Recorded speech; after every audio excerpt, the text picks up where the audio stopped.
But we can go ahead and we can get kicked off for today. So I just wanted to say thank you to everybody who hopped on and is joining us. We're really excited to not only hear your questions, but Tanya, we're really excited to have you joining us again. I know you were a past executive podcaster, so thank you for coming on our live Q&A. Oh, my pleasure. Thanks for having me. Of course. Now, everybody, I know we've continued to reiterate this point, but as you have questions throughout the live Q&A, please feel free to post them in the live Q&A. I'm more than happy to take you off of mute. We can keep this as conversational as possible, and in general, just have a good time rolling through it. So while everybody thinks of their first questions, I guess, Tanya, a good place to start off could be digging into the topic of visibility. We hear a lot of folks starting their API journey wanting more visibility, understanding of API traffic. Are you guys hearing the same thing on the Bright Security side as well? Yes. The first thing that I always tell people that are doing AppSec, I'm like, you need an inventory of all the apps you're supposed to be protecting. And that really, really, really includes APIs. Yes. And so if you don't have a list of all the things you're supposed to be protecting and like a link to it, where's the code, who, like, what team do I talk to if there's a problem? Like, if you don't have that, a security incident happens, it's the worst security incident ever. Like, oh, something's being attacked, don't know where it is, don't know who wrote it, don't know where code is, like, just totally lost, everyone's screaming, ah. And then you're left to kind of find the needle in the haystack, per se. Yeah, there's a lot of running around asking people, like, do you know where this app is from, who works on this, etc. And it's like, whether it's an app or an API, it's the same deal, because you can't protect it if you don't know about it. And so, like, just like Bright can't scan it if you have no idea where it is. Like, you have to aim tools. You do. So yeah, I agree 110%.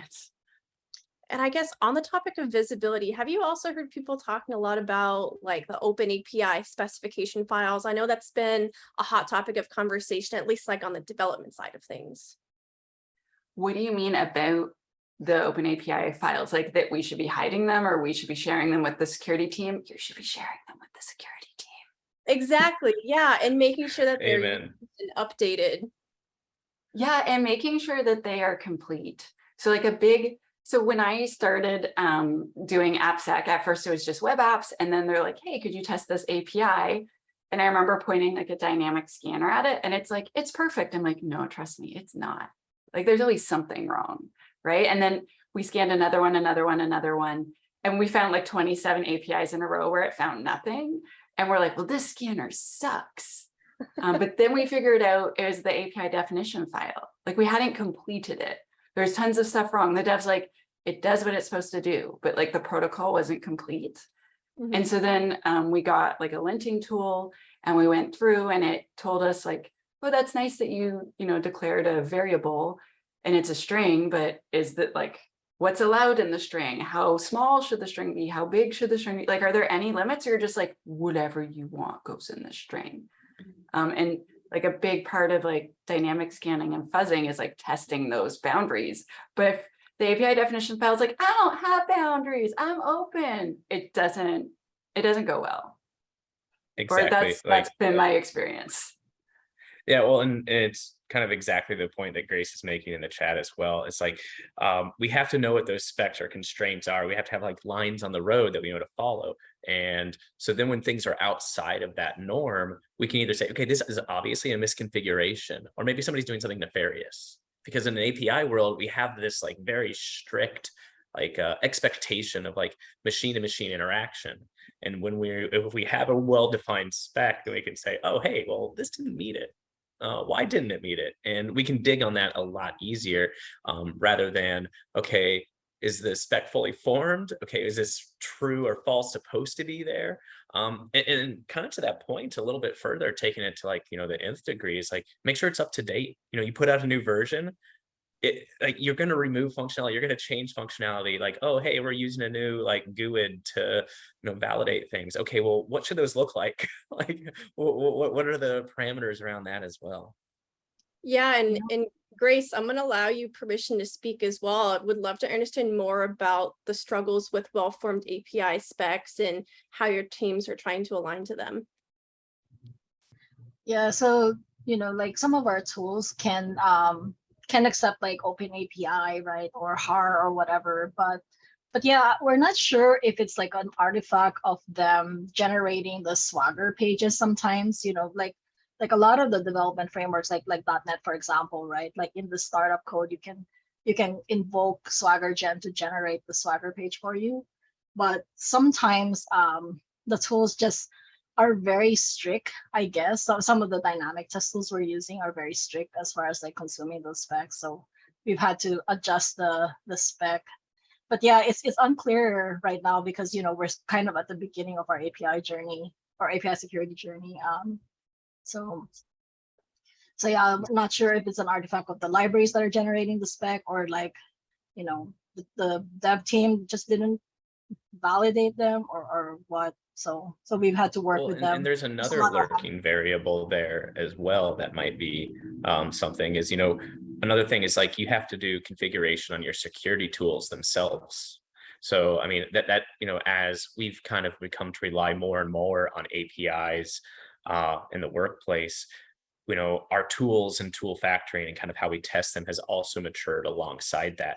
What kind of how we test those, previously it's just kind of like, okay, kind of blind fuzzing, right? But now that we kind of are relying on them more and more, we've gotten a little more strategic, surgical in some of these areas, and kind of understanding where we need to dive in on particular parameters for, more intense testing. So I think it's kind of like you said, all three of these areas together in tandem kind of have to be in sync and sharing, all of that information. I also think that when you have code that's automatically generated, in my experience, I still have to touch it up and like spruce it up the way that I want it and like make sure it's doing all the things. Like it's like, oh, I did the gets and sets for you and like constructors and stuff. And it's like, that's nice, but I want to add something to this one. I want to do something with this one. And maybe I'm fussy, I don't know. But then like generally what I've found has worked well is just like feeding the definition file into a linter. And I know I'm repeating that. So like some of the dynamic tools, they have one built in, some of them it's separate, but basically a linter, like if you can imagine like a grammar checker, and they're very strict, and it's just like, no, I don't think so. And it kind of like nags you a little bit to change things, but at the end, then your dynamic scanner is like, oh, I know what to do now. I have like Neil was saying, I have the lines on the road. I know where I'm supposed to go and where I'm not supposed to go. So at first, like most security testing tools, like you start on the road and then you're like, I'm going to try to off-road all the time and see if you let me. Can I make it do things it's not supposed to do? But if it doesn't, like, yeah, it has to really follow the spec completely. And the tools that auto-generate, they auto-generate all the stuff they think they safely can, but there's still usually more stuff you want, or that's my experience. Awesome. And thanks again Grace, for the question. Keep the questions coming for sure. Paul, I see we have a question from you. I'll allow you to talk, but I think the root of the question is, how do we test for good and bad constraints on scale for CI/CD? And if there's anything that I missed, feel free to add on to that as well. No, you got the question right. I'm just kind of curious, it's great to want to or know that you need to check your contracts, right? But how do you do this on scale? Distributed development teams, and they all kind of go through the same guardrails. There's a way to test this in your CI/CD pipelines. Do you want to go, Neil? You want me to start? Sure, I can start, and then I'll let you take it from there. I mean, when I've done this at scale at enterprises, we have some boilerplates and templates that we would work from. And that would be kind of like, we would share that at an enterprise level and say, like, this is exactly where we start, or this is what we is the known good. And then deviations from that known good would need to be approved or tested. So if you stayed within like the scope of that, it's like, okay, pretty much checking the box, rubber stamp, because this was either coming from the security team itself or somebody who sits literally like right next to them and could say like, no, we collaborated with them and we know this is good. This is meeting all of our constraints. I'm sure you have tons to add to that, Tanya. Yeah. So when you put stuff through a CI/CD, that like there's lots of different ways that companies use a CI/CD. So I've seen like as soon as code's checked in, it automatically kicks off the CI/CD, it automatically starts doing testing, and it automatically goes out to prod if everything passes. That's like less common, even though that is the dream state, really. Usually what I see is lots of devs check things in, and then they wait to kick off the CI/CD until they're like, I have a really good version going on here. And then it goes through steps, and sometimes there's manual stops here and there. And sometimes they even have to have a meeting to talk about if this is okay or not. And so if I was going to try to test lots and lots of contracts so I don't know what you mean by contracts. Like, I'm assuming you mean different API and like different APIs rather than API spec. Like Perfect. the spec, the Okay. schema. Yeah, the spec, cool. the definition file. Okay, cool.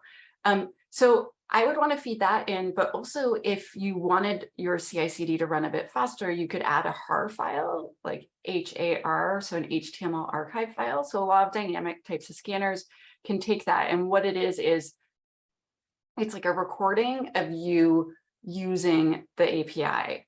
And I didn't used to know you could do that for APIs. I thought you could only do it for web apps, but apparently you can now. And basically it's sort of like a laser focus, like just test these features. And so a dynamic scanner, usually it really loves crawling or spidering things and cataloging every single link. That takes forever. And then it like tries to click on everything and sees where it can get, like all of that takes a really long time. And so if you give it the definition file, first of all, you're like leagues ahead. And then on top of that, if you can do a HAR file, you can say like, just test these parts of the API. However, just like a side note, if you're doing microservices, each API does like one thing. I don't think it's worth making a HAR file if you have microservices, like just doing one or two tiny things. That doesn't make sense. It's more like if you have a big API. I think also,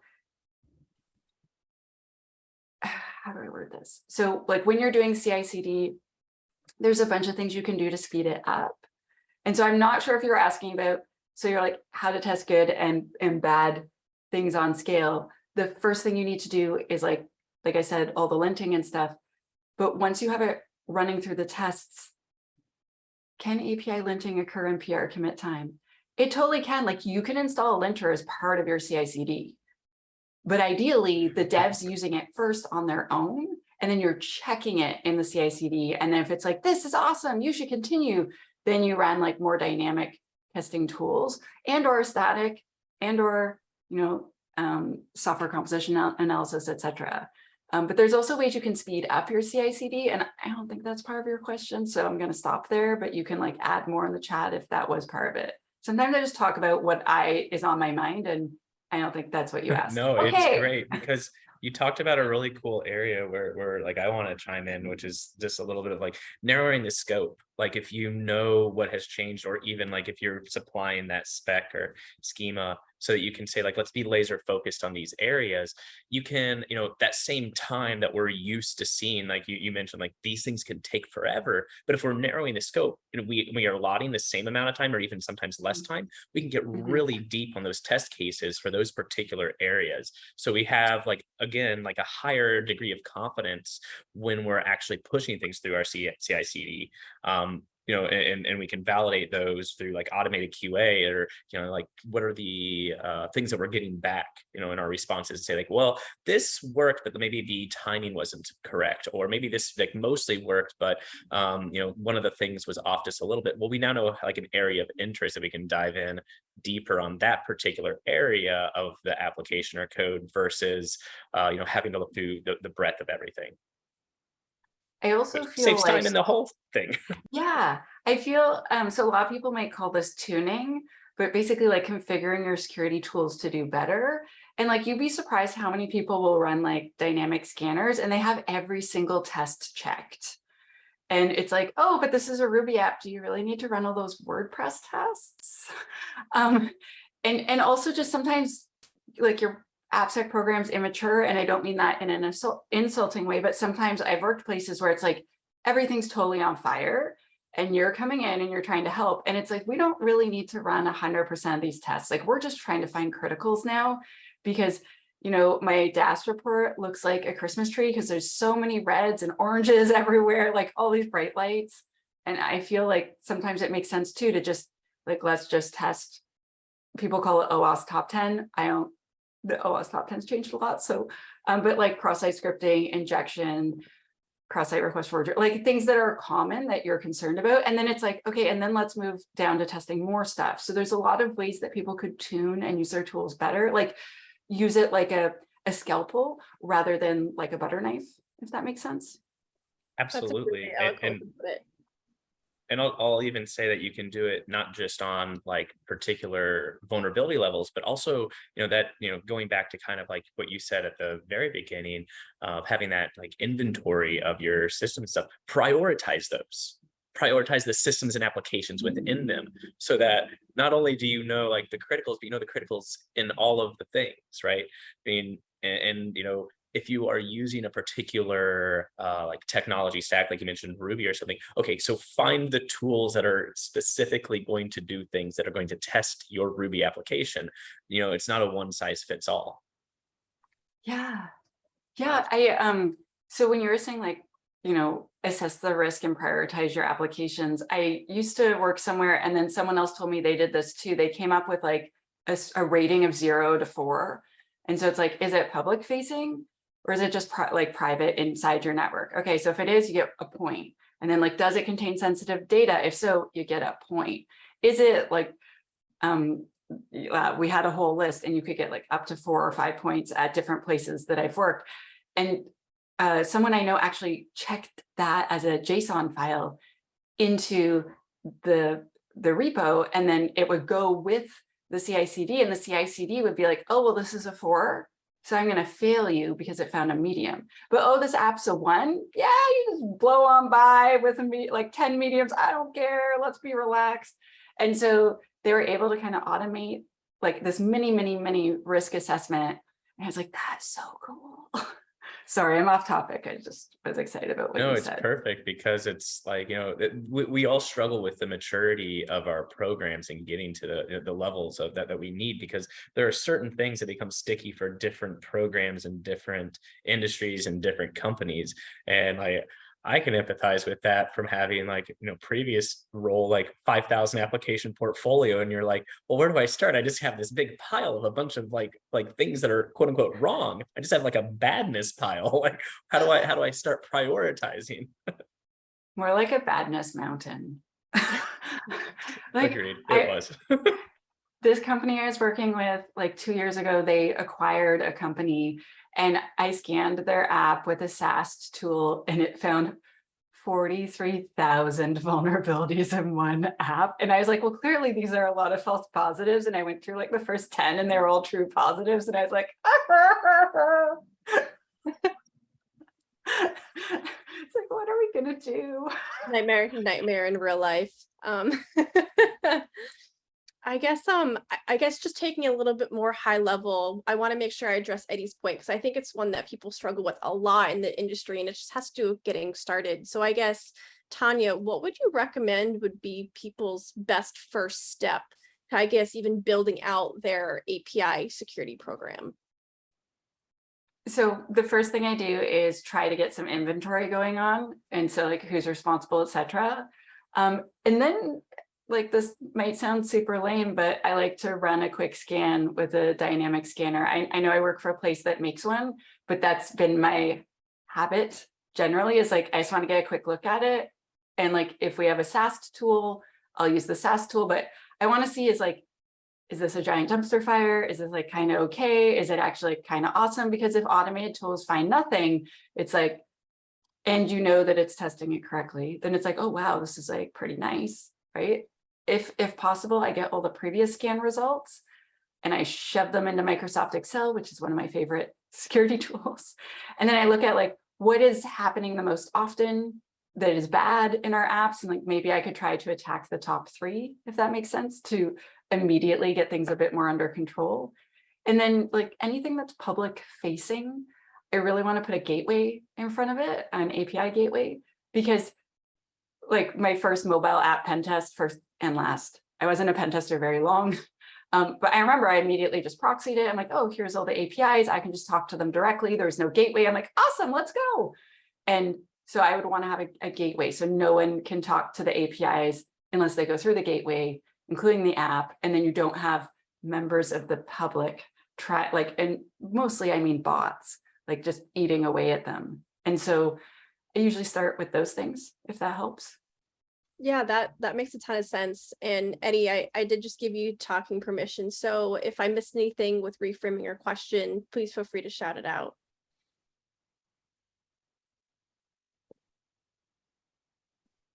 Perhaps. Okay, awesome. Then I'll take that as I crushed Yeah. it. Thank you. Well, Uh, and to kind of take that a little bit further, like, the profiling and things like that, it's really is kind of like the necessity, and and it's not just like finding all of them, but finding out how they're used as well. So like kind of like riding the same coattail there. It's like, yeah, that's kind of something that we do very, very well here at ThreatX. Same type of thing. We can profile your APIs just by pushing your HTTP traffic through our product. But that's there are other ways to do this with other reverse proxies and things of that nature as well. But definitely know, like, not just where all of them are, but what are they intended to do, so that you can kind of, again, narrow the scope and know what those schemas are, those specs, so that you can, again, get to the point where you can test them and you can configure your tools necessarily. yeah, that Yeah. was a really good point. I'm going to launch a poll. We can kind of see what you guys are using today for API protection. But I do just want to shout out, Tanya was kind enough to share with us some awesome free resources that she has available, a workshop that's accessible through YouTube, and also a mini course through her WeHackPurple community, which we've heard leaps and bounds of amazing feedback from. So definitely encourage you to check that out. There's I'll give you also a shout out for the PDF. book too. Your book Oh. is pretty great. I've totally recommended it to some folks. Thank you. Thank you very much. Bob and Alice Learn Application Security is great. Yeah. I'm working on the next book now, and I'm like, I forgot how hard writing a book is. Props to you, for real. It's great. It's fun to write. It's really hard to do technical edits. Like the writing part, I'm like all happy. And then the technical edits come in and I'm like, darn. But it's important because you want to be factually correct. But it takes like twice as long as writing, which is fine. So no, you go, Sydney. I'm sorry. I guess in some of your new book, Tanya, does it address some of the new evolution of like what's new in the AppSec market? I'm curious to get your thoughts on like what's changed since you first entered, and like what do you suspect is going to continue to change moving forward in the future? So my next book is going to be about secure coding. Awesome. So I don't know. I wasn't planning to talk a lot about AppSec tools, and more about things that software developers can do to make sure they have better code.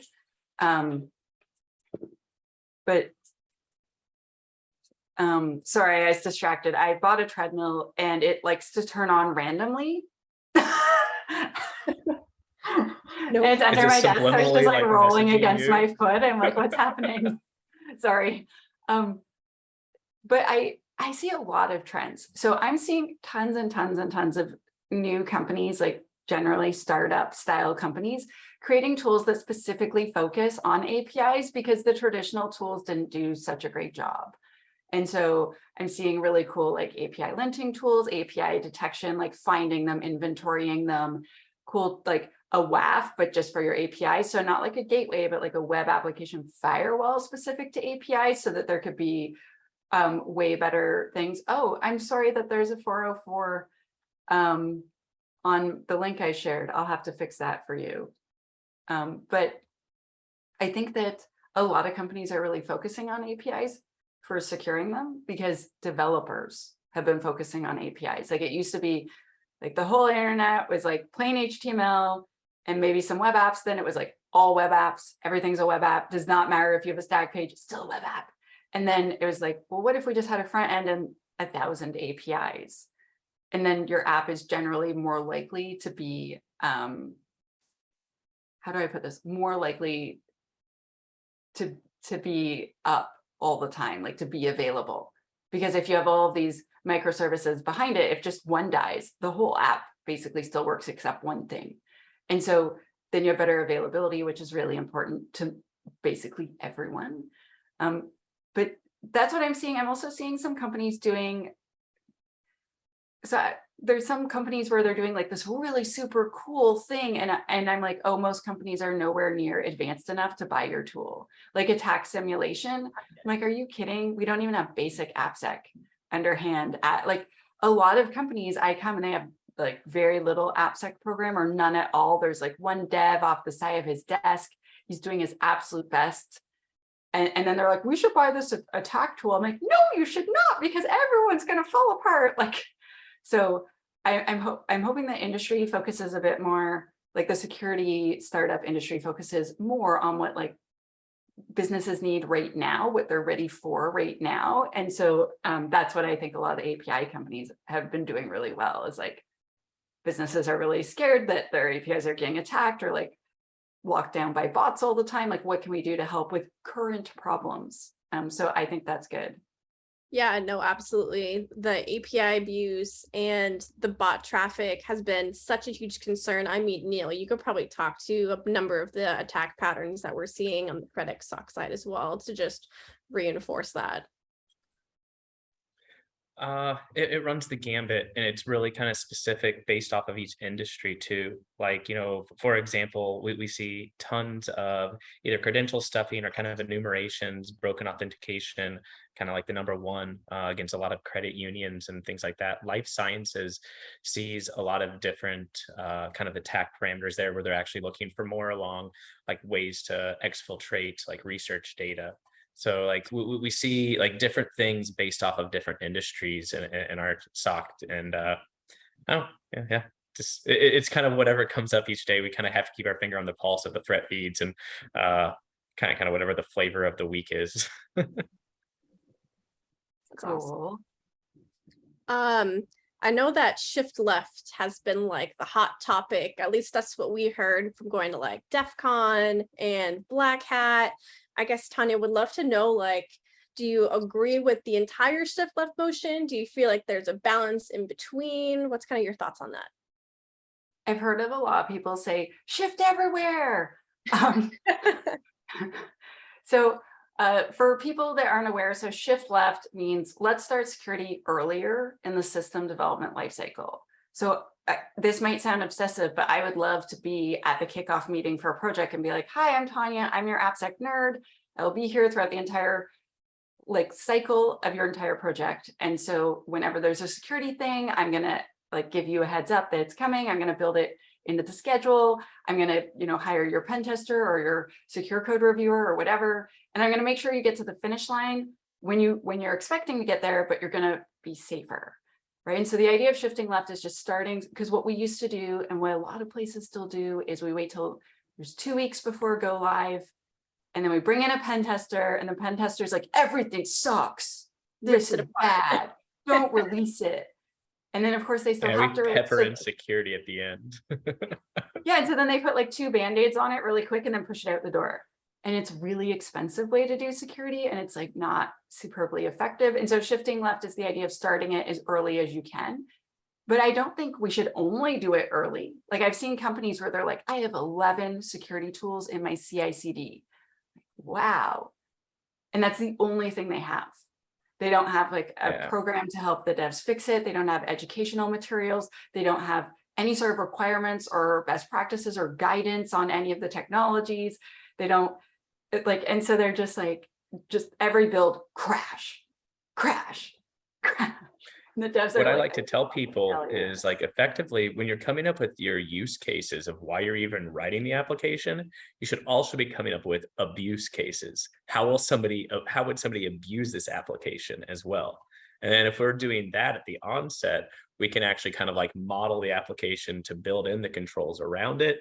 And then we can test them later in the SDLC, which is kind of like the mature way of doing it. Yeah, 100%. I totally agree. A new thing that we've been doing at Bright is making security unit tests. So I used to like tell people like you should just take your unit tests, which are positive tests, like does my stuff do what it should do, and manually write a negative unit test. Does it not do all the stuff I don't want to do? Does it only do what it's supposed to do? But we recently released like a thing that will automatically do that for you, which is pretty nifty. But I totally agree, like security use cases, security requirement, like we want to support them the whole way through. Awesome. And I definitely appreciate both of you guys kind of giving the perspective on the shift left motion. I'm sure, it's going to come up more in conversation and evolve more in the future. But if there's any last minute questions people want to post, we're just about at that mark, but maybe we can take one more with a few last minutes. If not, Neil and Tanya, again, I just wanted to thank you for spending the time with us, with the audience, answering these hard questions. I know sometimes they can kind of be off the fly. So again, just appreciate the candor and the time with everybody today. Oh my gosh, thanks for having me back. Awesome. Of course. And hopefully we'll be able to do more in the future together, have you back again. That would be awesome. What we'll do, guys, as well is we are having another live Q&A at the end of this month, except a little bit more of a topic focus. We'll be talking about record-breaking DDoS, since there was just this huge DDoS attack last month. So we'll provide the link in the chat. And again, thank you guys for the time today, and talk to you again soon. Okay, thank you. Bye. Thank you. Have a good one.